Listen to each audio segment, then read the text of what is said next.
코로나19 겨울 유행 증가세가 이어지고 있습니다. 신규 환자는 97일 만에 최다를 기록했는데요.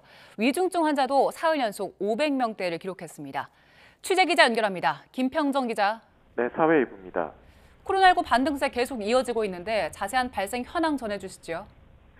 오늘 0시 기준 코로나19 신규 환자는 87,559명입니다. 전날보다 6만 명 이상 급증했는데 9만 명대를 기록했던 지난 9월 14일 이후 97일 만에 가장 많은 수치입니다. 일주일 전보다는 700여 명, 2주 전보다는 1만 명 가까이 많습니다.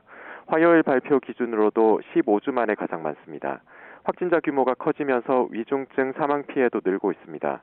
위중증 환자는 519명으로 사흘 연속 500명대를 기록했고 코로나19로 숨진 사람은 56명 나왔습니다. 특히 위중증 환자의 87.9%와 사망자의 92.9%는 60세 이상 고령층입니다. 이 때문에 정부는 고령층에 대한 개량 백신 접종을 독려하고 있습니다. 현재 고위험군 가운데 면역을 확보한 비율은 절반 수준이지만 개량 백신 접종률 목표를 달성하면 면역 확보 비율이 75% 정도까지 오를 것으로 예상됩니다. 실내 마스크 해제 시점에 관심이 모아지는 가운데 국가 감염병 위기 대응 자문위원회가 어제 전체 회의를 열고 실내 마스크 착용 의무 조정 방안에 대해 논의했습니다.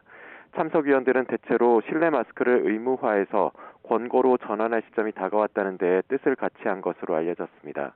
다만 구체적인 의무 해제 시점을 제시하기보다는 의무 해제를 위한 기준이나 방식 등을 당국에 권고할 것으로 보입니다. 정부는 실내 마스크 착용 의무를 대중교통과 복지시설, 의료기관을 제외한 시설에 대해 먼저 풀고 추후 유행 상황을 지켜본 뒤 이들 제외 시설도 해제하는 식의 2단계 해제 방안에 무게를 두고 있습니다.